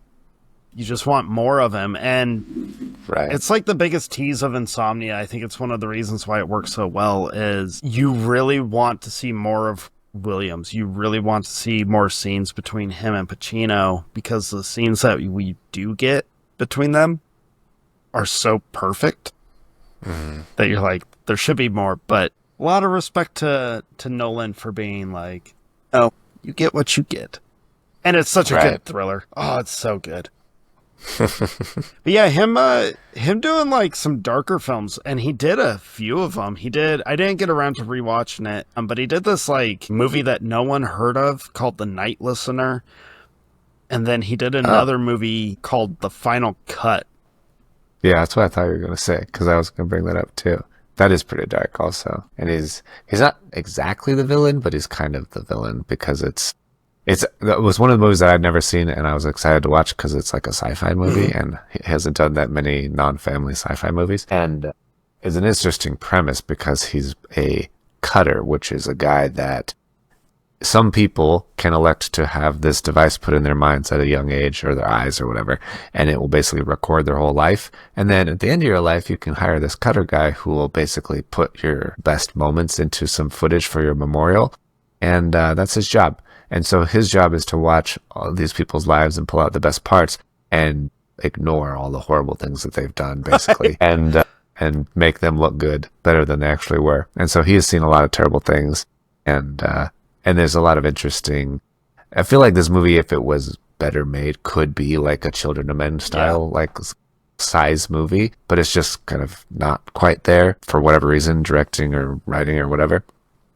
But it has like those things where it's like there's people that feel like it's a terrible thing that you have this device in your mind and you can record everybody in the world without their consent all the time, and people that are had it put in as children, their parents put it in them, and so they don't want it anymore, and so they get like these face tattoos to like block the inhibitors of the signals or whatever. And so yeah, it's a really interesting movie, and he's interesting in it because he's also trying to like solve this mystery from when he was a kid, and this one boy he let kind of die, and he's always haunted him. And yeah, so it's interesting, and Robin Williams is certainly interesting, but it's also a very different kind of role that he's ever really done. Like he's such a weak character in the final cut. I really enjoy it. Put it. I don't think it's like a spectacular movie, but I definitely like the concept of it. When I was rewatching it for this, I had to laugh because I saw it when it came out. It was one of those like direct to DVD movies. Oh, really? Yeah, and I remember watching it back then, enjoying it, and then I watched it again for the first time, prepping for this, and all I kept thinking was like, did this movie inspire Black Mirror? Because this movie's full of like Black Mirror-esque thoughts. But the difference being, this is telling us, you know, hey, we probably shouldn't do this kind of thing. Whereas Black Mirror is like, no, we should do this thing because it makes us terrible. And I know you're a fan of Black Mirror, Jake. I had to, I'm sorry. Yeah, I get it. But it's an interesting movie. I think it's definitely worth a watch. I think if you're a Robin Williams fan and you haven't seen it, it's such a different movie and performance from him. That alone makes it worth checking out. Yeah, I definitely agree. And it was fun seeing Jim Caviezel in a movie again, because he's not been in much. My mind just went blank. There's one that I really, really like that no one has ever heard of. I think I've mentioned it on here a couple times. Not World's Greatest Dad, where he plays one of the worst dads of all time. But did you watch that, by the way? No, I didn't get to. No matter. It was the other one I was like, I probably should because he just brought it up on the Father's Day episode. But no, I didn't. That's okay. So he did this movie with Woody Harrelson and Holly Hunter called The Big White. Okay. Did you ever? Okay, so you didn't watch it. No, I did not watch it. It was on the list, but I did not get around to it. I definitely encourage you to check it out. It's not like this amazing, great movie. Yeah. But it's a very enjoyable film. It's like a toned down Fargo. Okay. But still fun. Yeah, he plays this guy who's trying to swindle the insurance company, and Giovanni Ribisi is in it. He plays the insurance agent who's investigating, who's a little obsessive, crazy. And Williams and Hunter are this older married couple. Holly Hunter, I forget what she has. She has Tourette's and some other... That has to be fun. ...disorder. But it's an odd duck of a movie. I'll say that. But it's one that's... I love Robin Williams in it. He's so quiet. I think that's why I like it, is because he's so quiet throughout the whole movie, which is so weird to see him be quiet in a movie. But check it out, man. I think it's always been one that I wish more people knew about and have seen. It's not amazing. It's a pleasant movie. It really is. And especially if you think Fargo is too over the top with the whole, wood chipper. Wood chipper. I knew you were going to say that. Yeah. There's no wood chipper in this one, so you are safe. There's just a good amount of language and a little bit of violence, but nothing Coen brother esque. All right. I watched The Fisher King for the first time. Have you seen that movie? I saw it a long time ago. I did not get around to rewatching it. Okay. I was watching it. I didn't really know anything about it, and I was watching it, and So what's his face? Hold on, Jeff Bridges. He runs like a video store. And at one point he's in his office and there's this giant poster of Brazil behind him. I was like, hey, Brazil, I love that movie. That's so funny. And then I realized later this is a Terry Gilliam movie. I was like, that makes a lot of sense. Because I was like, this is a kind of a weird movie. Like, it feels weird. It moves weird. And also, Robin Williams has this weird kind of obsession with this girl that he hasn't ever really talked to. I was like, it feels like Brazil, kind of. And then I was like, oh, Terry Gilliam made this movie also. Then, of course, it's like Brazil. But I liked it. I thought it was an interesting movie, and I think that Robin Williams especially does a really good job as this like guy who's on the surface a crazy homeless guy in the middle of like New York. But then Jeff Bridges kind of gets to know him, and he used to be like a radio DJ who was supposed to get super famous, and then has this like accident and finds out that accident affected Robin Williams' character deeply, and so he feels really bad, and they kind of become friends as he tries to help him and also tries to move on past him selfishly. But I thought it was interesting and definitely different. I haven't seen that many Terry Gilliam movies, and so I'm like, these are interesting. I definitely need to. I know you've talked about 12 Monkeys a lot. I still need to see that. Yeah, Terry Gilliam's another one of those directors that just, you know it when you see his movies. He's just one of those guys. It's funny that you were like, this seems familiar. Like, yeah, that's every one of his movies. Every one of them. I don't know that Gilliam's made just a normal movie. I just don't think he's done it, which I respect. Like, all right. Yeah. You know what you're doing. My gosh. What? I just remembered I did watch another new movie, speaking of directors that are so stuck in their lanes. And it was not anywhere near as fun and entertaining as I had hoped it would be. But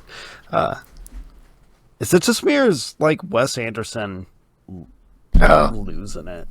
Did you? I've just lost the desire to watch one, like a new one. Yeah. I like the older ones, but I'm like, do I want to watch another one? Or am I fine with what we have so far? Because it's the exact same movie. Yeah. Yeah, so I saw The Phoenician Scheme, and Okay. that's pretty much all I have to say about that. Okay. It had a couple funny moments. Sorry, I only brought it up because I was like, prepping for this, I was like, I forgot to write a movie down. I know I watched something else, but I can't remember what it was. But it just came to you. Well, we were talking Gilliam and being so, like, you know it when you see their movies. Well, Wes Anderson is that director. He does That's true. like the exact same everything all the time. Yeah. Anyways, back to Robin Williams, who's much more entertaining. Mm-hmm. There was like this weird thing that I don't think we've acknowledged as movie fans enough, at least our generation or even older generations, because I think we all really enjoyed these movies more than we wanted to admit. But there was this weird moment in late 2000s, like 2008 to 2012, 13-ish. Okay. Sure. Where a bunch of these older aging actors that were huge in the 90s suddenly came out with all these like we're old now movies, but we're still family friendly, and we're gonna be like trying to do young guy things, but we clearly can't. Yeah. I'm just gonna say it. I love those movies. They're great. They're funny. Yeah. If you don't think they're funny, I'm sorry for you. They're great. Yeah. Yeah. Old Dogs is up there. I like Wild Hogs. Those movies are the same sort of thing. Old Dogs, Wild Hogs. And I really love RV. You mentioned Morgan Mindy taking place in Colorado. Yeah. RV takes place, like, they're driving through the Rocky Mountains to get to Boulder, which I do say there's better towns than Boulder. But yeah. No offense, Boulder, but... A lot of offense, Boulder. Yeah. But RV is so much fun. It is so ridiculous. No RV is going to fit on those canyon roads. Like, they show you him driving. Yeah. Just so you guys are aware. Weird bus physical comedy in that movie.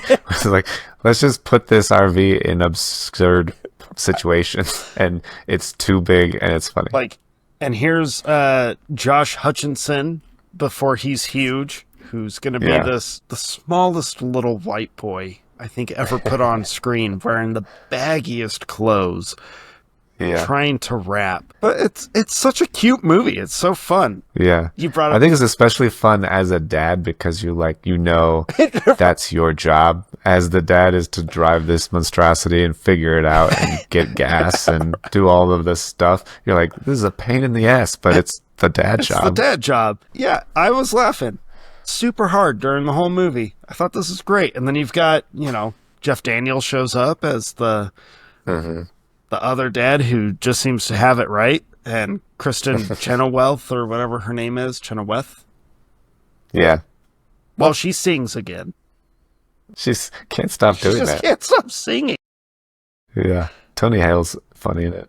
But it was just like watching RV. So I did RV and Old Dogs back to back. Not intentionally at first, but because I had so much fun watching RV that I was like, well, I have to watch this other dad movie that got just blasted and hated on when it came out. I was laughing during that movie too. This is great. Yeah. Like, I don't know what's funnier, Robin Williams doing some of these gags, like the tanning gag or whatever, but or the fact that Robin Williams is, they put so much makeup on him to make him look 15, 20 years younger than he actually is. Poor guy. But there's like nothing wrong with these movies. They're cheesy on purpose. They're fun. Right. I was like, this is some of the most enjoyable stuff. Like, why they get hated on so much? Yeah.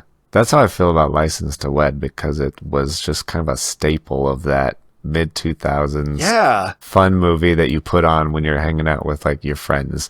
You're like, let's watch License to Wed again, because it's fun, it's cute, it's a great, like, just like a rom-com, but also has absurd moments in it.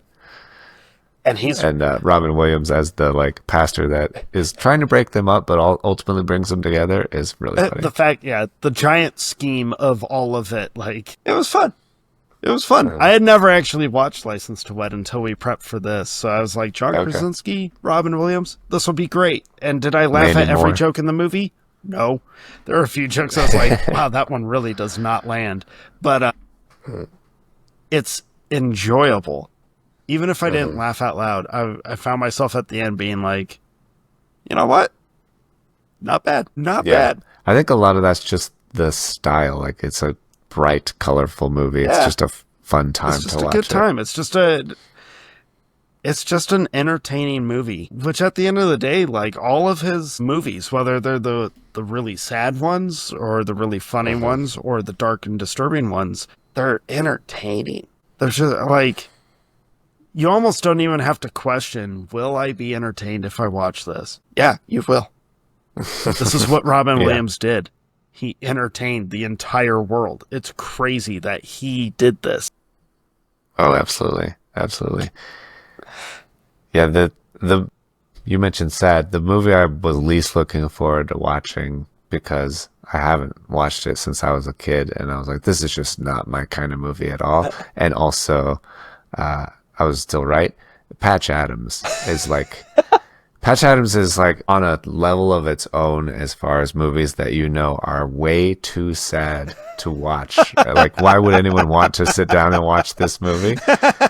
But it's also like, it was a thing. I remember it being a thing back then for like family movies. Like, Patch Adams is such a great family movie that everybody could sit down and enjoy and take something away from. But it's so sad. And it's like, I feel like Mr. Holland's Opus was like that too. I don't know, maybe it was just me. Oh my gosh. Mr. Holland's Opus, where his son is deaf and he's a musician, I was like, that's the saddest thing. Way better than Cancer Ward for kids, though. Patch Adams is just the most sad and depressing thing. But also you have Robin Williams, who's the funniest and most lighthearted and enjoyable guy, trying to cheer up these kids and doing it, and it works, but it's still kids with cancer. Yeah. You know? Did you know those kids were not actors? Those were actual like cancer patients. Oh my And that was gosh. actually him just making their day. So That's beautiful. That scene, knowing that's just Robin Williams just legitimately trying to make some kids going through a real hard time, just trying to brighten up a little bit of their day. And their laughs are real. The fall when he's wearing the bedpans is real. Like, it's a big deal. That scene's amazing. Patch Adams is such a weird movie to me, though. It's sad. It's really sad. What makes it so weird to me is the drastic hard left that it takes when you're feeling pretty good about everything going on. Like, what? When I was rewatching it for this, I was laughing, like feeling good, like he just wants to help people. He's like, it starts off in the mental ward. Didn't remember that. And I was like, what? He's a doctor, though. Like, he's going to be a doctor. Yeah. And then he's in the hospital, and he's, like, rebelling in a super loving, positive way, which I loved. Right. He makes this little clinic thing, and you're like, this is great. And then there's murder, and you're like, what? What's happening? Like, the last 25 minutes of the movie, you just kind of sit there going, wait, that what? Yeah, it's weird for sure. I don't know if I consider it like that sad of a movie. It's a very unique movie, and I think the saving grace for it for me is the way Williams plays it, where he just so unapologetically wants to make people smile. I love his social experiment that they do, like at the start of school, where he like how he says hi to people. I love that. I really love that. Connect them. Yeah. I have a hot take. It's not about Patch Adams. Don't worry. Okay. I did find one movie that I was like, I can't get into this movie. I don't like this movie. Okay. And I know it's like a favored one of his, so sorry guys. This was weird. He's great in it. His performance is great in it, but the movie is so flawed that I was like, I can't get into this movie. I had a hard time with this movie. What Dreams May Come. Okay. I started watching it and I fell asleep. But I was interested in the idea of it. I remember liking it a long time ago. Hadn't watched it for a while. Rewatched it like 2 years ago, I think it was, and thought like, oh yeah, What Dreams May Come. And then I rewatched it for this and was like, oh, I don't like this at all. I like him in it. There's this, it's a weird, how do I word this? What Dreams May Come might be the best example of Hollywood trying to do the Hollywood thing when it comes to faith. And I think that's what I struggled the hardest with. But it was weird watching it and being like, this might be some of the worst theology in a movie ever put on screen. Yeah, it's a very loose, like he's gonna die and go to heaven, quote unquote. Right. But he's also kind of in a painting that he's by himself in with Cuba Gooding Jr. Cuba Gooding Jr. And then his wife dies. Well, his kids are dead also, and then he decides to try to reconnect with them because they're not there. They're not in heaven. Whatever. Well, they're in their own heaven, and then he decides he's gonna go to hell because that's where his wife went.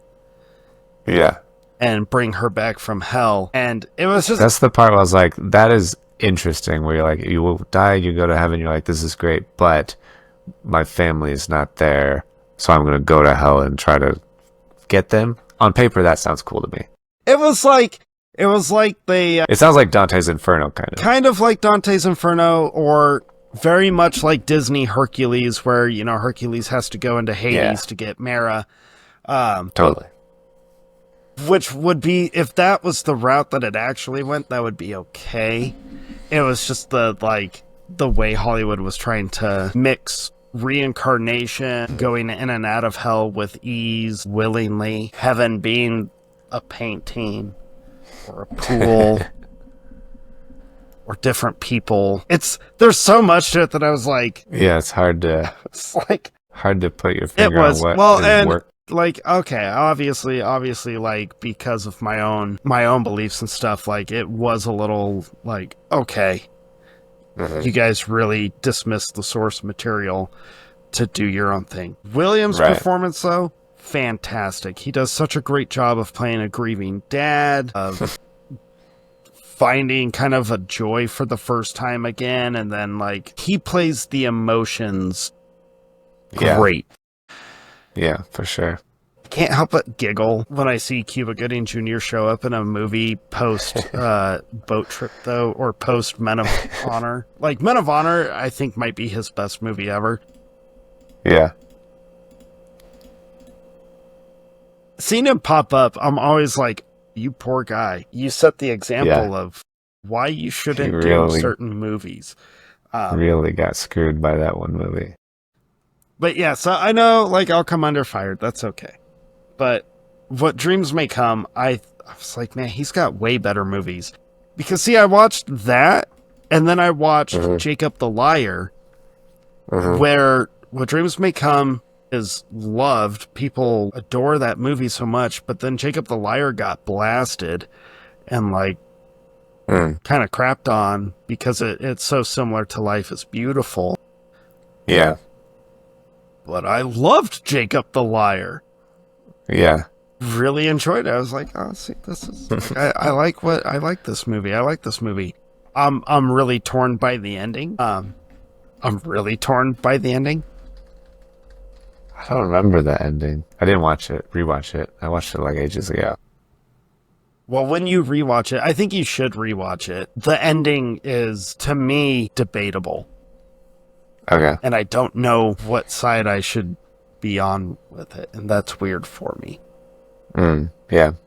But I thought Jacob the Liar was, I mean, not like amazing, but I really enjoyed that movie. I thought, like, it struck me as like, this was a movie Robin Williams is making kind of as him trying to tell us all what he does in his daily life, where it's like, terrible things are around you. I'm going to try and make you feel better and not focus on this stuff, but, like, let's enjoy a moment together. That's how I took Jacob the Liar. I know it's based on a book, and I think it was like a French movie or something like that, but and based on the Holocaust. Well, it's okay. I don't know if you know this. Some Jews were actually put in camps at one point. Look it up. Google it. Google it. You had mentioned you had a hot take. I heard a hot take recently about Dead Poet Society, which is that someone was saying that the kid that died, spoiler alert for Dead Poet Society, the kid that dies, that kills himself, was like driven to it by his teacher, and that this "oh captain, my captain" thing that we all remember as being like, oh, that guy, that teacher was so great and we really respect him and revere him, is bullshit. And I don't know where that came from. That's not the moral of the story, right? No. Okay. I love Dead Poet Society. I think, like, every time I watch that movie, I'm like moved more every time I watch that movie. I don't take it that way at all. I'm trying to see, it's like a coming of age story for these boys, and it's like they connect with this class, this teacher who is poetry. When you're at a boys' school, you're like, poetry, that's gay. That ain't manly. But then Robin Williams' character, the teacher, connects it to life and the human condition, love and hate and uncomfortability and awkward growing upness and honesty. All the things that they can identify with. Yeah.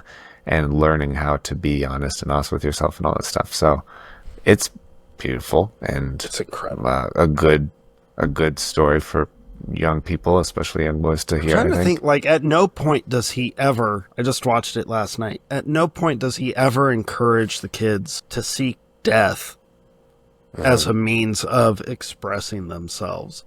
The most he pushes them is pursue your dream, question the, like, conformity, kind of think for yourself. Yeah. At no point. No. I think that person is... I think they're just trying to rile feathers up, or... Yeah, could have been rage bait. I did see it on the internet. It could be rage bait, or it's like some angry dude who is exactly like the dad, who's mad at the movie for making people like that seem not great. Yeah. I always did think it was weird that this kid kills himself in this movie. I was like, that came out of nowhere. From like especially when I first seen it, I was like, I did not see this being what this movie is about. It didn't make sense for the longest time to me, but I realized something when I was watching it last night. I don't know why, but all these years of being a fan of it, for some dumb reason, my brain was always like, oh, this boys' home is like college level.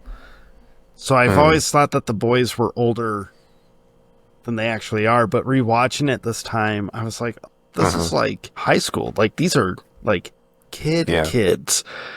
Right. Like, not seniors in high school. Right. Like freshmen. With that in mind, Yeah. when the boy has his like actual aspirations completely crushed and destroyed, this will sound weird, his death made more sense to me this time around, just because I was like, he's so young. He literally isn't thinking a bigger picture. He's literally going off of nothing but emotion, which is not the message that Keating, Robin Williams' character, is pressing. Like, he said, he's trying to get them to be honest about their emotions, but not to like let that kind of thing control them or whatever. So that, I was like, man, he's so young. This kid's probably sophomore. He's probably 16. Yeah. Whose exposure to the world has not been anything. He gets a taste of it, and then it's taken away from him right away.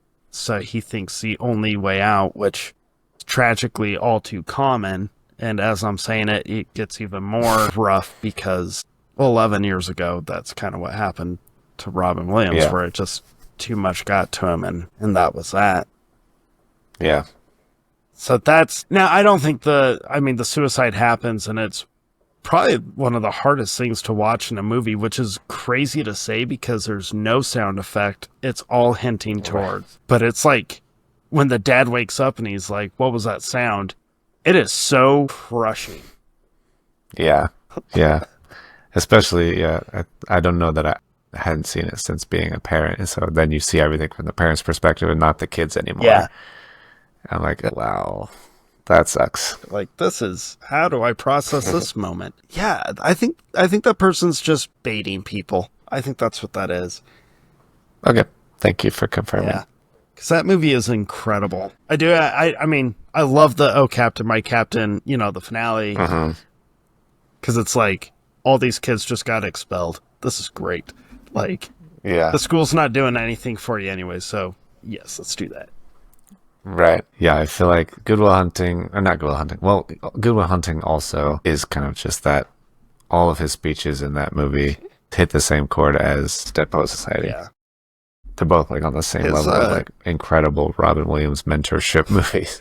His ability that he had of his monologues would always be funny, joyful, a little sad, a little hard, but ultimately you'd be like, I feel like, okay, let's go and let's go conquer the world. Let's go and face everything coming my way. And it was... I feel like a lot of movies you watch and you're like, this monologue feels forced. Why is everybody just letting this guy keep talking or whatever? But with Robin Williams movies, it seems like I'm so captivated. Yeah. I'm like, yes, keep telling that story. I want to keep listening to it. I could like just keep talking. Like, you don't have to finish that story. I love it. And I feel like it's the engagement in his eyes. It's everything about it. It's his demeanor when he's talking. We never met him. But I imagine he was probably one of, like, the softest people or most approachable people. He had to have been. I can't imagine him not being approachable. He just... Yeah, I miss Robin Williams. I was thinking about that Me today, too. like watching some old clips and stuff, and I was just like, I mean, you'd be older, he'd be in his 60s, pushing 70. I was like, man, I bet we'd still be laughing. I bet he would still be turning out just hilarious stuff. Oh yeah. Yeah, it really kind of sunk on me again, like today, of just getting ready for this, of just like, man, it's been 11 years since like we've laughed at a new Robin Williams thing. And I remember growing up being excited when you'd hear Robin Williams' name on something new, where it was like, this is exciting. Oh, Robin Williams is back. Did you see the new stand-up? Did you see this new movie? Yeah. And now it's like, I don't know. Do we have anyone like that? Like, I don't know that we do. Yeah, I wasn't thinking that exactly as far as like who do we have now, but I was thinking about that with him gone, and everybody is gone eventually, like there's always going to be a next generation or whatever, but him being such a formative part of my life and childhood and comedic personality is such a big deal. And I can't imagine my kids growing up and not knowing who Robin Williams is. He's going to be played in movies constantly. And so even though he's gone, his legacy of all of these great stories and characters and jokes will live on for so long. Everybody's going to keep watching all of these movies. Yeah, he's just got, I mean, they really do withstand the test of time. They're great. They're fun.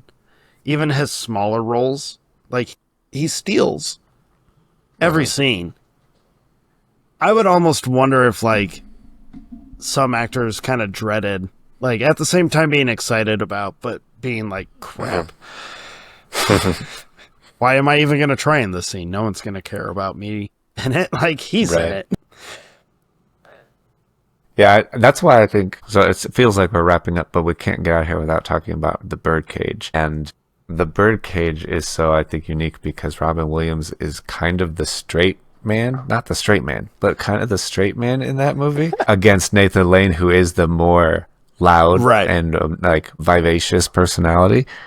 But it also, I think that's why it's so funny, because Robin Williams is trying to hold it all together and still very crazy and still very funny and still very gay as this nightclub owner, drag show nightclub owner in Miami or whatever.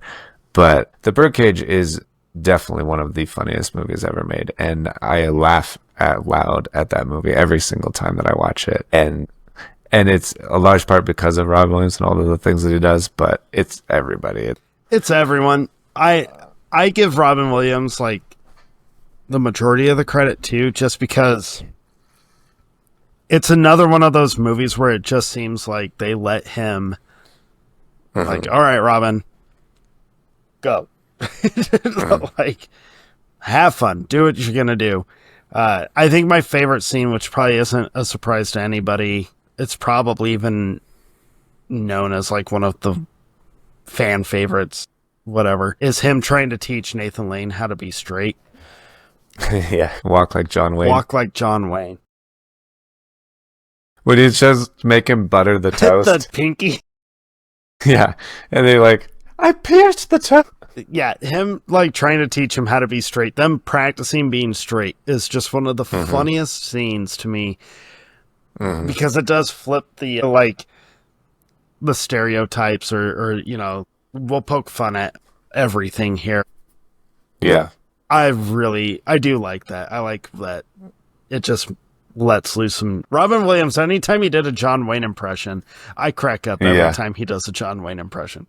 Oh, it's so funny. But him, like, yeah, him teaching them how to be straight, even like the quieter, more serious moments between him and his son, where they're having like a real father-son moment. Like, those are cool scenes.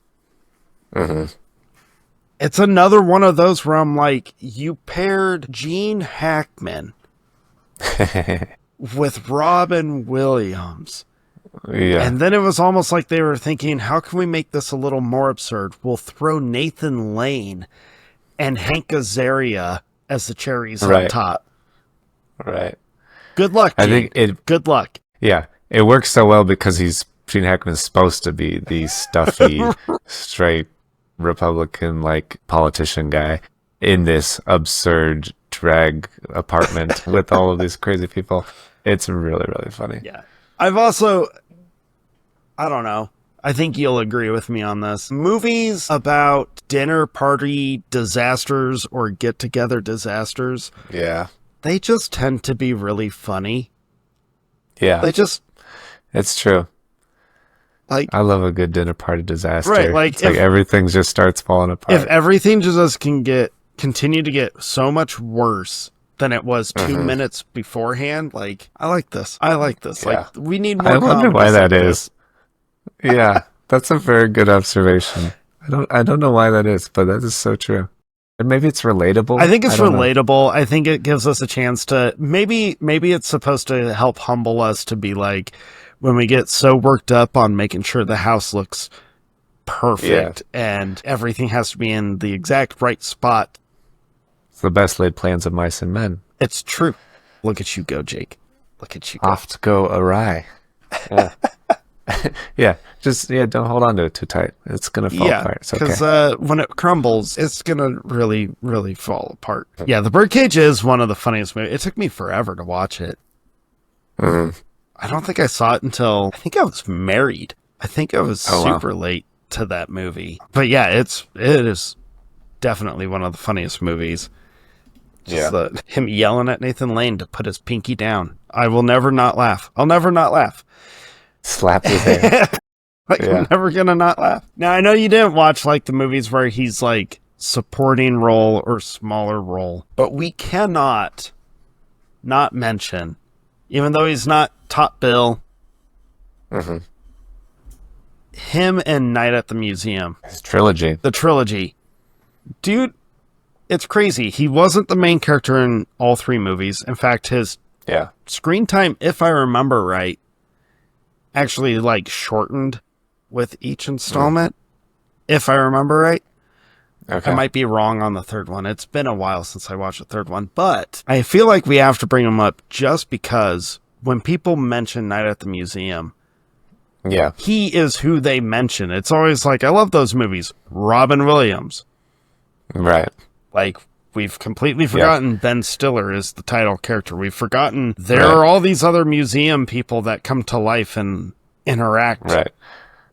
Apparently it's just the Teddy Roosevelt Museum. Just Teddy Roosevelt. And I don't even remember like the exact monologues or the one-liners that he gives them, but I remember them just being like that exact thing you needed to hear at that moment. And then the credits roll and you're like, okay, thanks, Robin. It's what you take home with you, I think.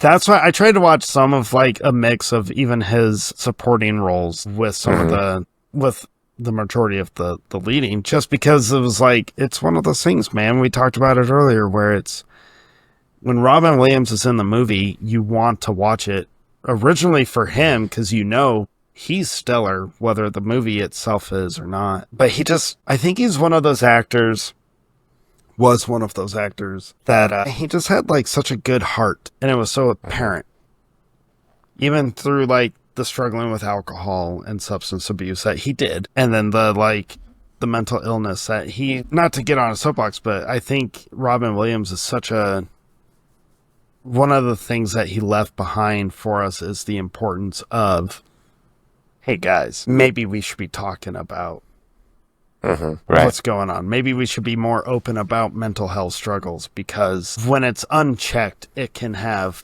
like the worst effects of all time. And and check on your bros, because even if they seem fine, they might be faking it. There's probably something going on. I'm not saying it's going to be that drastic, but just a little courtesy I think goes a long way. And I say that as someone that could definitely get much better at doing that. So I humbly say that. But it is we've lost a lot of celebrities in like our generation that we've grown up with. But I think Robin Williams is really the top tier one that when I found out he passed, it was very like, I'm actually deeply affected by this. I never knew him.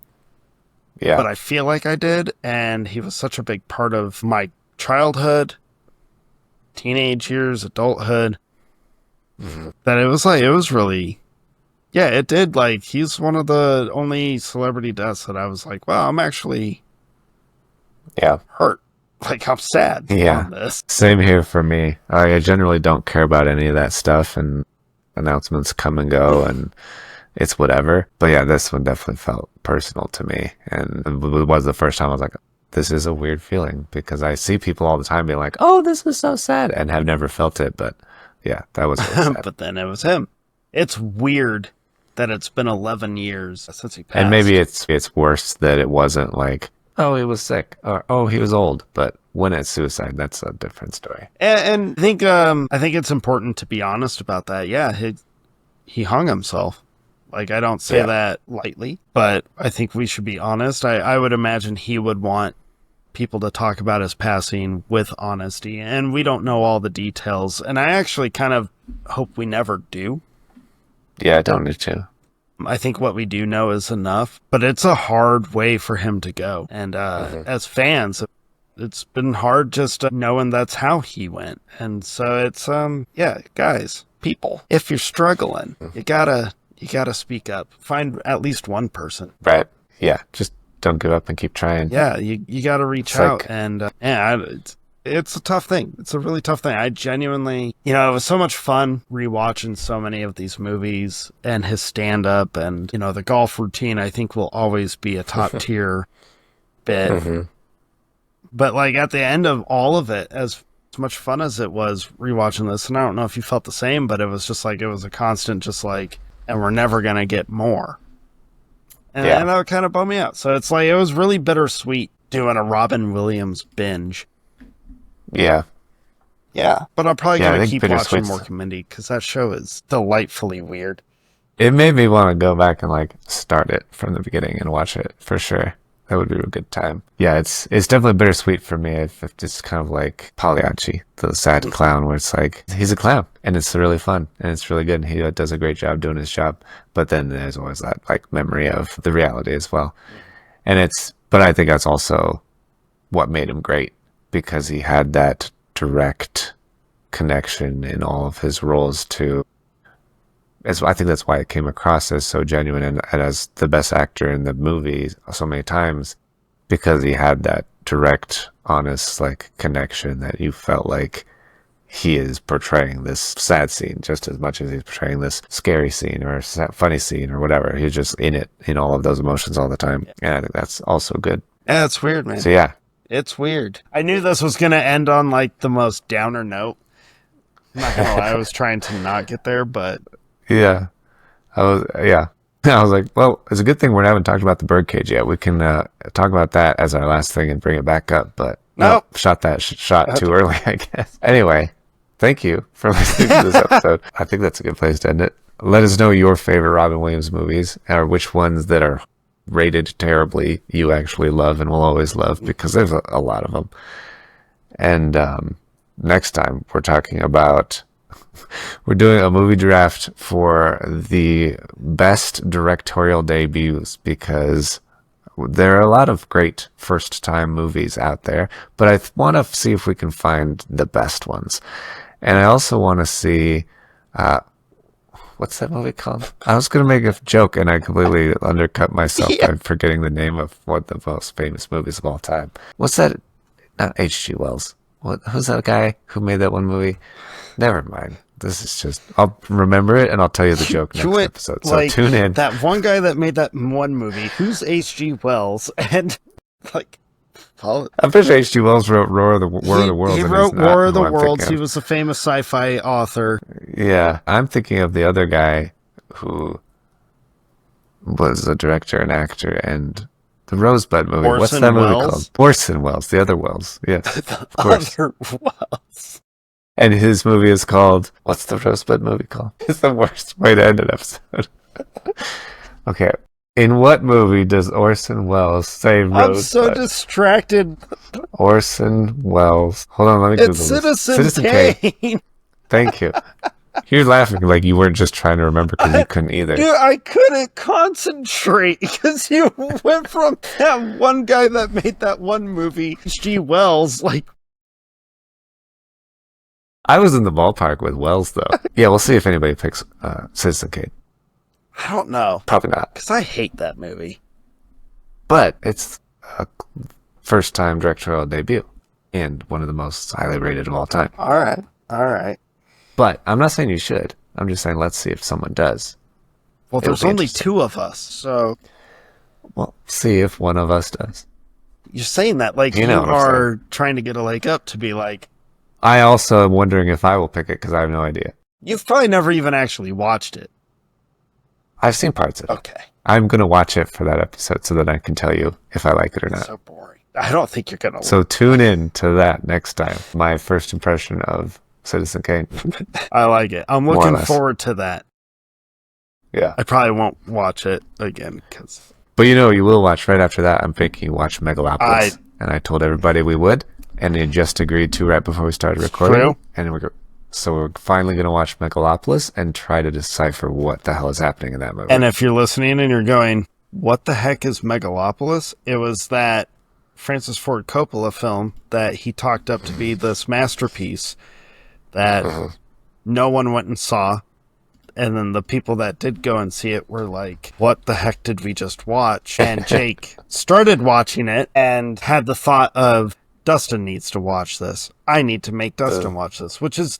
This is the most insane thing I've seen in a very long time. He's done that with 3 other movies in the timeline of this show. 2 of them were amazing. Empty Man and Coherence. And the other one